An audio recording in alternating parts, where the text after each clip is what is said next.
Assalamualaikum warahmatullahi wabarakatuh. Selamat pagi Bapak Ibu, warga seluruh Kabupaten Cirebon. Yang kali ini akan bahas tentang perempuan dan anak. Perempuan menjadi bagian sangat penting bagi keberlanjutan suatu bangsa. Konon gitu kata para pebijak.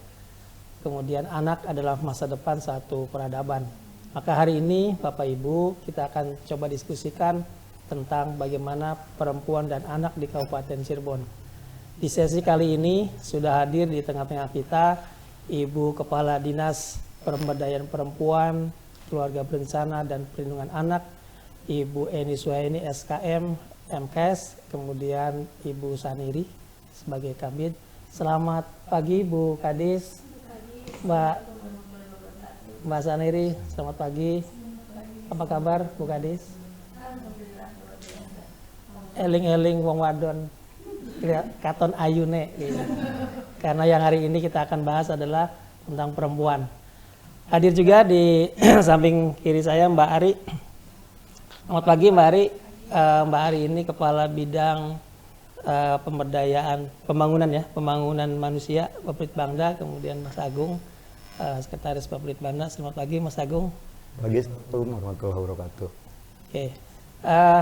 Kita diskusikan hari ini, sesi ini tentang maraknya pemberitaan tentang kekerasan perempuan dan bullying pada anak. Di banyak media sudah disiarkan bahwa kekerasan anak, perkawinan anak, kemudian kekerasan perempuan, bullying anak, ini menjadi trending topik akhir-akhir ini. Nah, mumpung ada Mimi Kadis yang beliau menangani langsung tentang perempuan dan anak, maka kemudian kita diskusikan. Gimana Mimi Kadis kaitan dengan perempuan nih? Kerja-kerja apa yang sedang digagas oleh teman-teman dinas kaitan dengan perempuan dan anak? Terima kasih Pak Kaban. Assalamualaikum warahmatullahi wabarakatuh.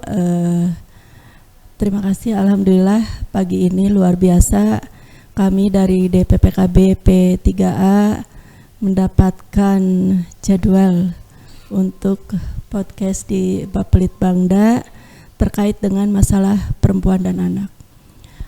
Mungkin seperti kita ketahui bahwa kita berapa sih perempuan yang ada di Kabupaten Cirebon? Kita sampaikan dulu mungkin ya datanya. Jumlah penduduk yang ada di Kabupaten Cirebon itu 2.411.302. Itu data dari statistik ya, dari Diskominfo. Perempuannya adalah kurang lebih 1.188.000 sekian.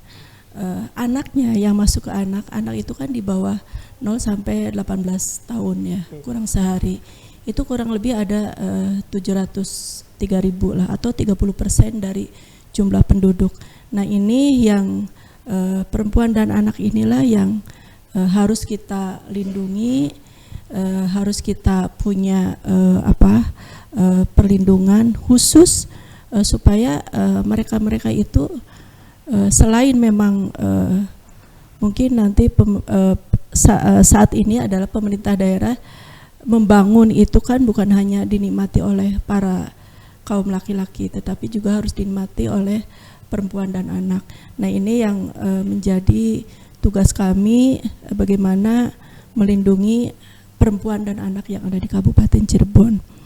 Terkait dengan pemberitaan tentunya kami juga sangat miris Pak Kaban, ada kekerasan terhadap perempuan dan anak baik itu fisik, seksual maupun psikis, itu terjadi juga di Kabupaten Cirebon tentunya, karena yang tadi jumlah tadi yang perempuan dan anak yang ada di Kabupaten Cirebon, alhamdulillah data yang ada di kami itu kalau kita bandingkan dengan survei pengalaman hidup nasional, itu 4 perempuan dari 4 perempuan itu 1 pasti sudah terkena kekerasan terhadap perempuan dan anak. 4 ya, 4 perempuan dewasa. Kemudian kalau anak itu di pedesaan dari 100 anak 8 yang perempuan ya, 8 itu pernah terjadi kekerasan fisik maupun seksual. Dari 100 anak 8 terkena. Nah, Kemudian yang laki-lakinya dari 100 anak itu 3 terkena kekerasan. Kalau kita bandingkan dengan data yang ada di Kabupaten Cirebon, tentunya alhamdulillah sangat jauh ya.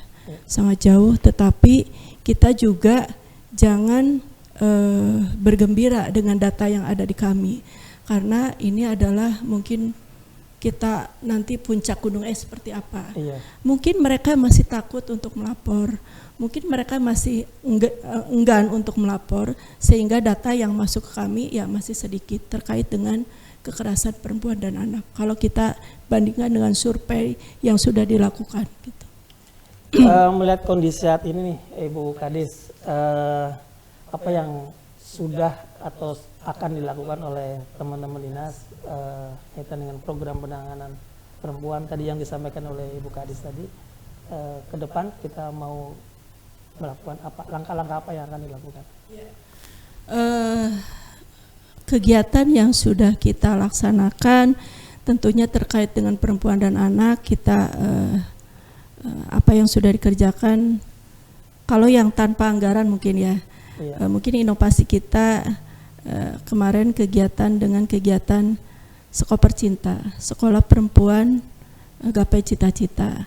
Nah ini yang alhamdulillah dari 100 desa, per desanya adalah 100 perempuan, itu terima kasih nih Pak Kuwu, sudah ada yang sudah menganggarkan, ada yang belum, tetapi alhamdulillah dari Dinas Pemberdayaan Masyarakat Desa itu sudah ada kebijakan untuk Sekoper Cinta ini di tahun 2023 kemarin sudah ada anggarannya, sudah dianggarkan, dan kegiatan kita sudah selesai kemarin. Mungkin nanti di 2024 juga akan kita di desa yang lain, karena kita kan ada 424 desa dan kelurahan ya.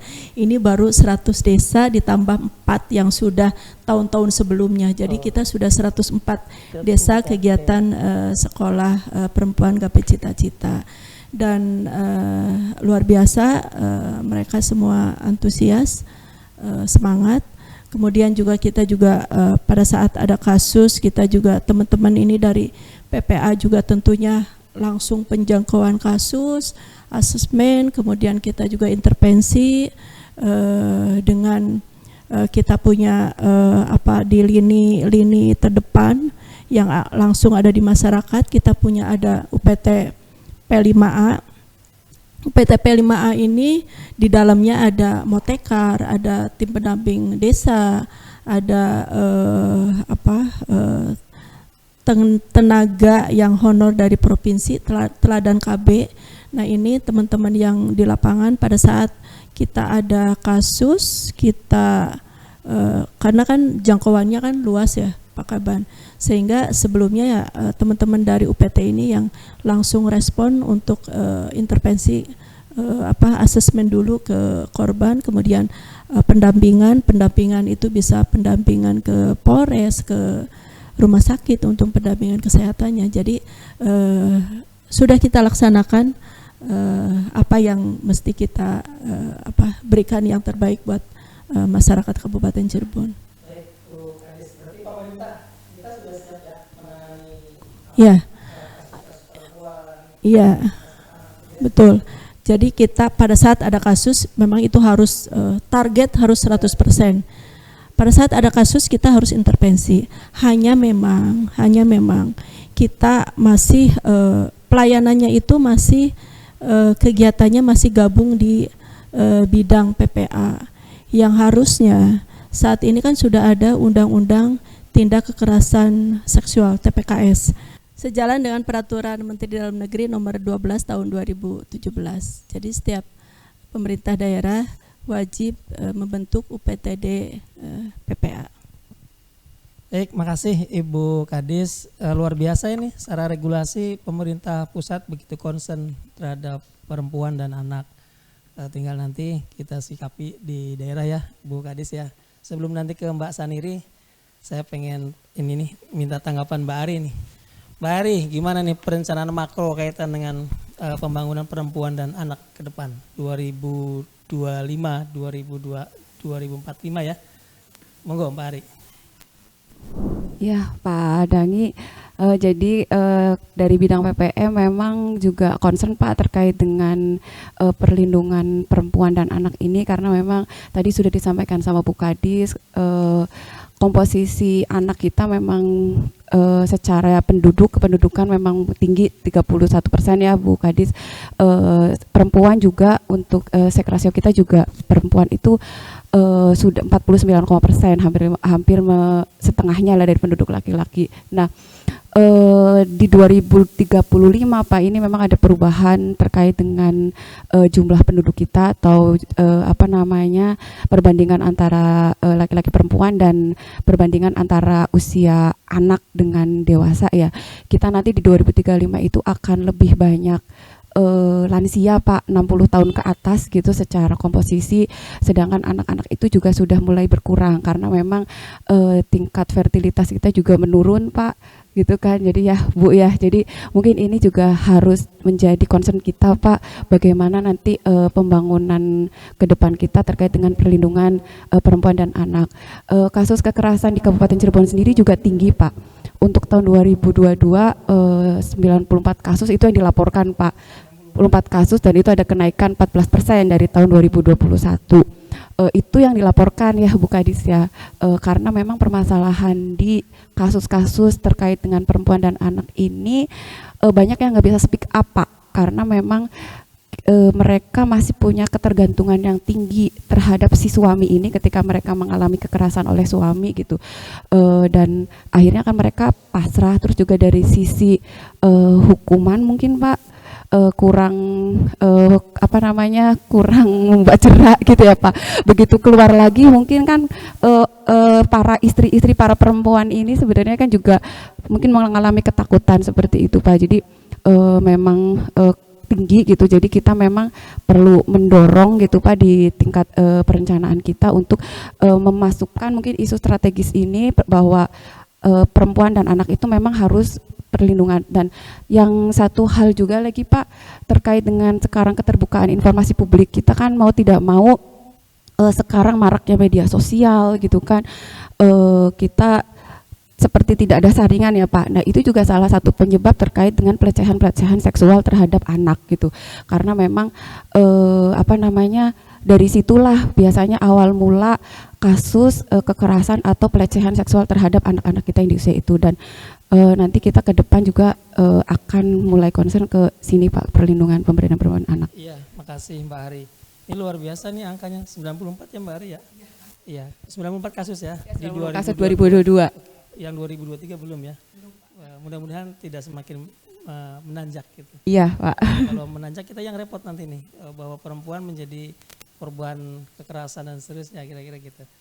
Mbak Saniri, teknis kalau masyarakat mau melaporkan tuh harus bagaimana ya? Kan tadi yang disampaikan oleh Ibu Ari dan Ibu Kadis bahwa seperti gunung es gitu. Banyak masyarakat yang sepertinya mungkin tidak tahu, mungkin takut, mungkin ada hal-hal lain yang sekiranya sulit melaporkan. Kira-kira kalau ada warga yang mengalami seperti itu harus kemana tuh Mbak? Terima kasih. Ini banyak kemarin juga kebetulan kami diundang oleh RDC. RDC itu Ruang Diskusi Cirebon, itu juga menanyakan hal yang sama. Apabila ada masyarakat yang mengalami kekerasan terhadap perempuan dan anak, kami ini harus kemana? Kami sampaikan bahwa DPP KBP 3A ini memiliki perwakilan di tingkat kecamatan. Kita punya UPTD P5A Pak. UPTD P5A di 40 kecamatan. Di bawah UPTD P5A ini ada Motekar. Motekar itu adalah motivator ketahanan keluarga. Mereka adalah tenaga lapangan yang sudah kami latih Pak. Yang sudah kami latih tentang bagaimana penanganan kekerasan terhadap perempuan dan anak. Dan mereka juga sebagai salah satu anggota gugus tugas PPA perlindungan perempuan anak tingkat kecamatan. Ini gitu. Mbak Saniri, saya potong dulu sebentar ya. Iya. Kalau ada yang korban, warga sekitar atau korban langsung yang boleh melapor atau gimana tadi? Boleh melapor tadi nanti yang tadi kami sampaikan, kami punya tenaga lini lapangan. Itu mereka ada di kecamatan namanya Motekar. Boleh mereka lapor ke UPTDP 5A atau kepada Motekar. Kemudian selain itu kami juga punya hotline. Hotline ya, ini hotline-nya, ini saya nggak hafal nomornya. Oh, malah mekanisme yang hafal. Ya, itu kami punya hotline. Oh iya, jadi silahkan masyarakat yang memang ada aduan yang ingin mengadu tentang kekerasan terhadap perempuan dan anak, menghubungi kami lewat hotline service 081 220 04 18 19. Kami ulangi 081 22 004 18 19. Itu hotline service kami, silakan dihubungi kapanpun, nanti ada petugas yang akan menerima aduan ini. Berapa Gitu. lama Mbak ketika pengaduan itu datang, penyelesaiannya seperti apa? Nanti kalau memang itu aduan ke kami, nanti kami tanyakan itu letaknya di mana ya, di desa mana. Nanti kita kan punya lini lapangan Pak, jadi kita akan hubungi lini lapangan untuk langsung penjangkauan ke sana sebelum kami ke sana. Oke. Sebelum kami ke sana, karena memang kita jangkauan, kita kan 412 desa dan 12 kelurahan. Tentu saja ini kalau langsung dari kami yang langsung ke sana butuh waktu yang lama, sehingga kami punya perwakilan kami yaitu Motekar, motivator ketahanan keluarga yang ada di kecamatan. Berarti prinsipnya masyarakat tidak perlu repot-repot ya Iya, untuk betul. melaporkan kasus, peristiwa. Betul. Dan pemerintah sudah siap menangani Siap. itu ya. Kami Baik. siap Pak Oke. untuk melayani. Keren banget ini kalau begitu masyarakat Siap. merasa nyaman nih kalau begini. Siap, Tidak lagi harus ada kasus Siap. ini ya, kasus perempuan nih. Mas Agung, minta tanggapan kaitan dengan bagaimana memposisikan perempuan dan anak menjadi isu strategis pembangunan ke depan. Seperti apa skemanya, kemudian nanti rumusan kebijakan programnya seperti apa. Enggak Mas Agung.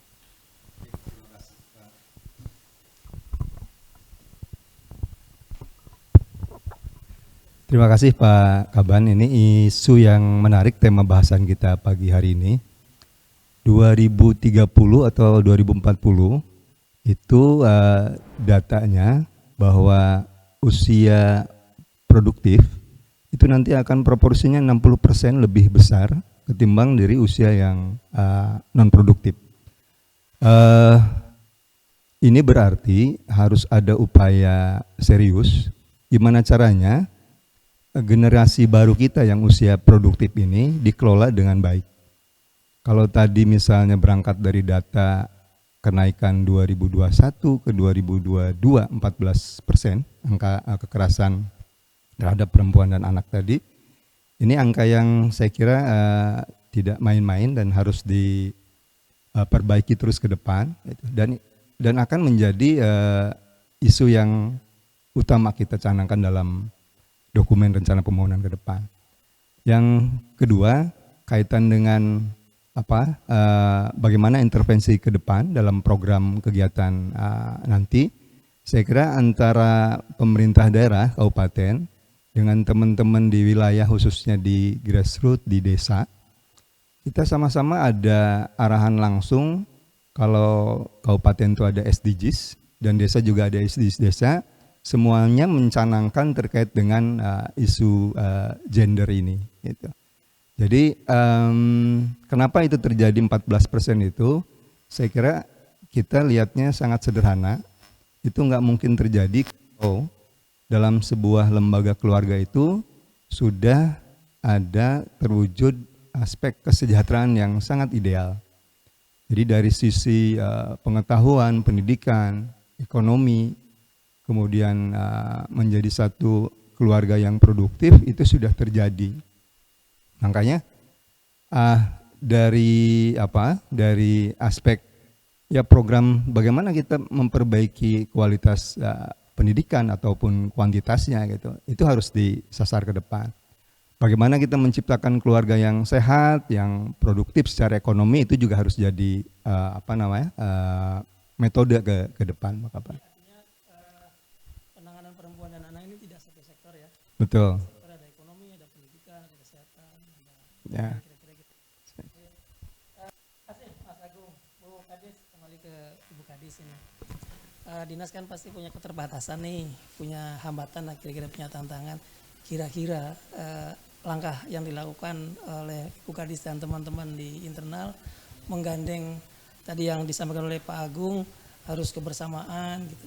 Kira-kira langkahnya apa ya Bu Kadis? Terima kasih Pak Kaban. Kami memang anggaran kami bukan hanya terbatas, tapi memang kecil Pak Kaban.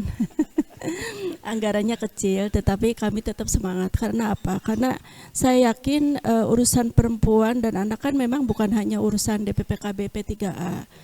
Dan di sektor lain pun, di OPD lain pun, pastinya kegiatannya itu kan menyangkut perempuan dan anak. Jadi kami tidak istilahnya tuh bukan ini anggarannya kecil sehingga kegiatannya terbatas, tidak. Karena anggaran itu, kegiatan itu sudah ada di masing-masing OPD makanya mungkin nanti ke depan Bappelit Bangda harus setiap kegiatan OPD itu harus berbasis gender, supaya kegiatan kami urusan perempuan dan anak tidak harus di kami, semuanya harus terkait, semuanya harus berkolaborasi. Nah, terkait dengan keterbatasan anggaran dari kami itu ada yang namanya pentahelik ya. Pentahelik itu di samping pemerintah, kita juga masyarakatnya juga harus mau juga berubah, kemudian harus beradaptasi dengan kondisi.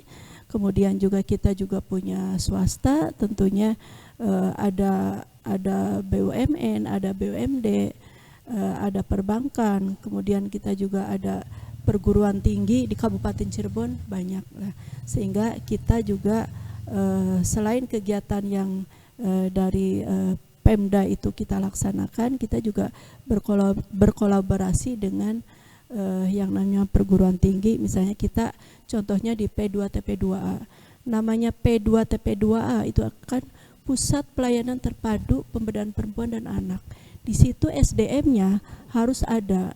Kalau yang SDM yang memang sesuai dengan standar, itu kan harus ada sarjana hukum, advokat, harus ada psikolog, harus ada dokter, karena itu terkait dengan kita layanan pendampingan dari aspek hukum, kesehatan, psikologis. Nah, tetapi karena kita terbatas SDM maupun anggarannya, kita akhirnya menggandeng dengan LBH, dengan UMC, dengan Gumilang ya, kemudian dengan UGJ juga. Kemudian terkait dengan kesehatan, kita kerjasama dengan Dinas Kesehatan, tentunya di bawahnya dengan Puskesmas, dengan rumah sakit. Kita ada rumah sakit Waled, rumah sakit Arjawinangun, kemudian rumah sakit Sidawangi. Nah, ini yang kita kolaborasi. Kemudian dengan swastanya tentunya lembaga-lembaga yang memang mereka terkait dengan perempuan dan anak. Ada Balkis, ada Banati. Jadi kita dalam gugus tugas P2TP2A memang di samping pemerintah ada swasta dan perguruan tinggi juga. Jadi kita semangat, alhamdulillah banyak yang mensupport. Luar biasa ini, Ibu Kadisnya luar biasa ini. Jadi kalau saya menangkap dari sisi Bappelit Bangda, anggaran nggak ada masalah ya, Kadis ya? Karena ada masalah, tapi ya kalau bisa ke depan ditambahin. Oh, ditambahkan. Oke. Dengan komitmen kepala daerah nanti yang baru, mudah-mudahan bisa ada satu terobosan untuk menguatkan program pemberdayaan perempuan dan anak. Ya, terkait dengan program juga mungkin Pak Kaban ya, nanti biar dengar nanti sama yang akan datang itu. Terkait dengan program, kita juga mungkin bagaimana yang melayani masyarakat itu supaya nyaman. Tentunya ya berarti kita punya gedung, ruangan yang representatif juga. Contohnya seperti ini nih, kita punya lobby, mungkin lobby yang berpihak pada perempuan dan anak gitu kan. Ini yang nanti ke depan mungkin bagian tolong dari dianggarkan pelayanan ya. untuk fisiknya gitu. Ya kita siapkan nanti untuk masyarakat, kita siapkan. Mbak Saniri, kembali ke ini teknis pelaporan. Kalau ada masyarakat yang takut gitu ya, yang takut atau nggak mau melapor, apa langkah yang akan dilakukan oleh teman-teman dinas? Untuk masyarakat ya memang kita kasus-kasus yang dilaporkan memang seperti yang tadi disampaikan oleh Bu Kadis, oleh Ibu Ari ya, bahwa itu adalah kita seperti fenomena gunung es, kecil sekali ya. Kalau tahun 2022 yang tadi disampaikan 94, yaitu kalau di Simponi kami itu 101 2022. Ya, kalau tahun 2003 kita sampai bulan Agustus itu 79 kasus sampai bulan Agustus yang masuk kepada kami melalui pelaporan Simponi. Itu fenomena gunung es. Karena apa tadi disampaikan, mereka takut melapor. Bagaimana agar mereka itu mau melapor, yaitu tugas kami untuk memberikan kesadaran kepada mereka agar mereka mau melapor. Kami punya kegiatan-kegiatan Pak untuk bisa meningkatkan kesadaran masyarakat agar mereka mau melapor. Kami ada yang namanya kita kegiatan Desa Ramah Perempuan dan Anak. Oh, Desa Ramah Perempuan. Iya, DRPPA. Ya, kami itu adalah program di DPKB P3A. Kemudian ada ada kita kan KLA ya, Kabupaten Layak Anak juga itu. Kemudian kita ada sekolah ramah anak, ada pesantren ramah anak, ada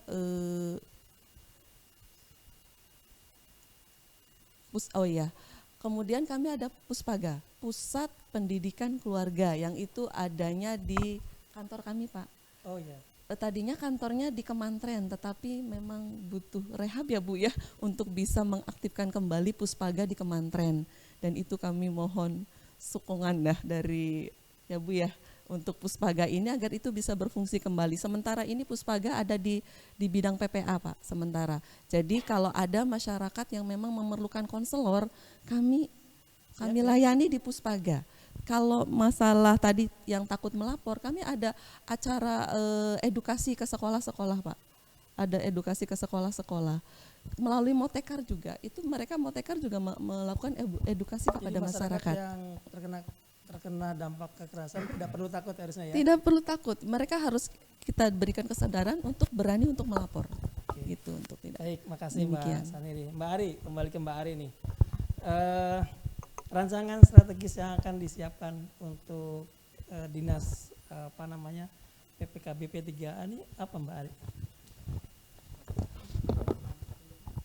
Ya Pak, jadi kami ingin merancang begini Pak, karena sesuai dengan tadi yang disampaikan Bu Kadis juga terkait Undang-Undang nomor tentang pemerintahan daerah. Nomor berapa sih? Nomor 3 tahun 2014. Nomor 3 tahun Undang-Undang nomor 3 tahun 2014 tentang pemerintahan daerah memang sudah jelas Pak urusannya, pembagian urusan antara pusat, provinsi dan daerah, kabupaten maksudnya. Nah, itu memang tadi penguatan kelembagaan, salah satunya penguatan kelembagaan untuk perlindungan perempuan dan anak sama penguatan layanan perlindungan perempuan dan anak. Dan terkait dengan penguatan pelayanan ini menurut Permen PPA nomor 2 tahun 2022 tentang standar layanan perlindungan perempuan anak itu memang ada cakupannya 6 layanan ya Bu Kadis ya. Terkait layanannya itu layanan pengaduan masyarakat, penjangkauan korban, pengelolaan kasus, penampungan sementara, mediasi dan pendampingan korban. Nah, itu mungkin nanti yang kita akan dorong Pak agar tadi mungkin pertama terkait perlindungan perempuan dan anak ini, pertama mungkin dari sisi pemberdayaan perempuan. Jadi pemberdayaan perempuan ini harus perempuan ini harus kita kuatkan Pak, agar dia ketika mengalami KDRT itu bisa berani speak up, karena dia tidak tergantung dari suami gitu kan ekonominya. Jadi kita ciptakan perempuan-perempuan itu bisa mandiri secara ekonomi gitu ya Pak. Gitu nanti jadi kita dorong untuk rencangan strategis kita ke depan ya pemberdayaan perempuan gitu ya Pak. Yang kedua mungkin terkait anak ini ya kita edukasi ke anak-anak ini, kita peningkatan pola asuh Pak, pola asuh dari orang tua ke anak gitu kan. Karena memang pemahaman anak ini harus juga kita tingkatkan gitu Pak, terkait bagaimana mereka untuk bisa berproteksi terhadap hal-hal yang mungkin tidak diinginkan gitu. Kita edukasi dan kita perkuat ketahanan keluarganya tadi Pak. Jadi dengan anak-anak yang mungkin mereka dengan pola asuh yang baik, mereka akan bisa lebih kuat untuk menghindari hal-hal seperti itu mungkin Pak. Jadi kita bangun di situ Pak. Terus juga selanjutnya mungkin advokasi Pak yang terkait dengan tadi memperkuat ketika sudah menjadi korban harus seperti apa gitu kan ya Pak. Mungkin dari sisi hukuman seperti itu kita mulai mungkin harus ngobrol dengan tetangga sebelah gitu Pak, bagaimana penanganan yang sudah menjadi korban itu, sehingga ketika mereka mengalami hal seperti itu tuh mereka mendapatkan perlindungan yang baik gitu Pak. Mungkin itu sih Pak ke depannya. Kelembagaan ya, Mbak Arya, kelembagaan menjadi strategis ya. Bagaimana peran kelembagaan yang menangani perempuan dan anak ini, Ibu Kadis. Pak Mas Agung, bagaimana menguatkan kelembagaan yang tadi sudah Mbak Ari sampaikan, kemudian kita dari sisi perencanaan nih di Bapelitbangda mendesain kelembagaan yang operasional. Kira-kira seperti apa itu? Semuanya berawal dari penguasaan data Pak Kaban. Jadi data itu memang ini satu pekerjaan besar kita, karena memang kita itu dalam setiap urusan pemerintahan pada umumnya kita tidak begitu biasa melakukan kerja-kerja diawali dengan data. Tapi kalau kita sudah bisa mulai dengan seperti itu, kita kuasai data-data urusan pemerintahan itu, kita bisa mulai merancang dari mulai rencana awal, kemudian kita bisa mengendalikan dalam pelaksanaannya sampai di tindak evaluasinya di Monepnya. Nah, bagaimana ini bisa dilakukan? Saya kira dari 412 desa plus 12 kelurahan, tadi mitra-mitra DPP, KB, P3 itu tentu harus sinergis nih Pak Kaban. Itu. Jadi pertanyaan Pak Kaban tadi menarik. Kalau yang melapor, it's okay, nggak ada masalah. Tapi bagaimana mereka yang takut dan tidak mau melapor? Kita harus punya radar yang tajam sehingga itu bisa terekrut gitu menjadi satu. Kalau tidak, jadi secara tidak langsung itu akan menjadi problem sosial yang terus gitu, karena undetected itu, nggak ada yang tahu itu kan. Kalau yang umumnya melapor sudah ada sistem salurannya, saya kira itu reguler bisa kita lanjut. Nah, gimana caranya menghidupkan yang itu? Saya kira teman-teman di lapangan dari mulai skala RT RW harus ada aktivasi untuk merekrut data itu. Betul, ya. Baik, Bapak Ibu sekalian, diskusinya semakin menarik. Hanya saja karena memang waktunya terbatas. Jadi di sesi terakhir ini, saya ingin meminta Ibu Kadis memberikan satu closing statement dan harapan untuk program perempuan dan anak. Monggo, Bu. Ya, terima kasih. Tentunya ke depan kami berharap sesegera mungkin untuk pembentukan UPTD PPA segera direalisasikan oleh pemerintah daerah, karena seperti yang awal saya sampaikan, data Kabupaten Cirebon kita punya perempuan 1.188.602, kemudian kita juga punya anak-anak kurang lebih 703.000. Kemudian kita juga punya namanya kepala keluarga perempuan itu kurang lebih 167.000. Ini para perempuan dan anak yang harus kita lindungi bersama, dan tentunya terkait dengan kasus kekerasan perempuan dan anak yang ada, yang angkanya kalau kita bilang dibandingkan dengan jumlah penduduk yang ada di Kabupaten Cirebon, terutama perempuan dan anak, itu masih sangat kecil, berarti masih banyak masyarakat yang takut melapor, masih banyak masyarakat anak-anak, perempuan dan anak masih takut melapor. Kalau sudah ada UPT PPA, itu mereka akan merasa terlindungi, akan jelas tahu, oh UPT PPA itu adalah memberikan pelayanan dan perlindungan kepada perempuan dan anak dan juga saksi. Jadi pada saat ada orang lain yang melihat, mendengar itu harus melapor, itu pasti akan dilindungi oleh kami, oleh pemerintah. Karena UPTD PPA ini selain memberikan pelayanan juga perlindungan kepada korban dan saksi. Itu mungkin Pak. Terima kasih Bu Kadis. Mbak Saniri, ada closing statement dan harapan kaitan dengan teknis. Tadi ada masyarakat yang takut gitu. Ya. Seperti apa Mbak? Monggo. Kepada masyarakat yang masih takut untuk melapor, jangan takut melapor kepada kami melalui hotline 081 220 04 1819. Karena melapor ini gratis, gratis untuk semua layanan terhadap korban kekerasan perempuan dan anak, baik itu layanan kesehatan, layanan hukum maupun layanan psikologis, semuanya gratis ditanggung oleh pemerintah daerah. Jadi jangan takut melapor. Melalui hotline boleh, langsung kepada puskesmas silahkan, kepada rumah sakit mangga, kepada ke UPTD P5A juga bisa juga kepada motekar yang ada di lapangan, itu masing-masing motekar itu membina 3 desa, itu juga silakan, atau datang langsung kepada kami di Dinas DPPKB P3A yang beralamat di Sumber, itu silahkan, kami tunggu laporannya. Kami memiliki sarana-sarana untuk perlindungan perempuan dan anak di Kabupaten Cirebon dan kami siap melayani.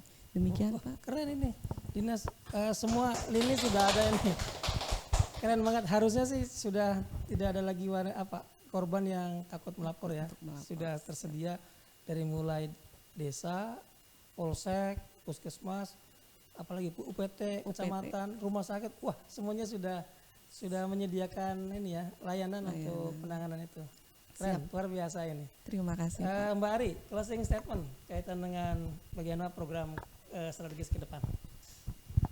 Ya. Program strategis kami di depan untuk pemerintah daerah, jadi pertama terkait dengan perlindungan perempuan dan anak, kita tingkatkan untuk pemberdayaan perempuan agar perempuan ini bisa lebih kuat secara ekonomi juga gitu kan. Terus juga yang selanjutnya adalah mungkin peningkatan pendidikan anak Pak, kita tingkatkan pendidikan di tingkat dari mulai preschool ya, terus SD, SMP gitu juga, peningkatan pola asuh juga kita kerjasama juga Pak, kolaborasi tadi yang disampaikan oleh Bu Kadis bahwa kita dorong untuk sektor-sektor lain juga bagaimana untuk mensupport upaya-upaya perlindungan perempuan dan anak, terus juga mungkin advokasi Pak terkait dengan hukum, karena memang hal yang paling mendasar juga ini, karena tentunya kita harus ada perlindungan terhadap korban-korban kekerasan seksual anak.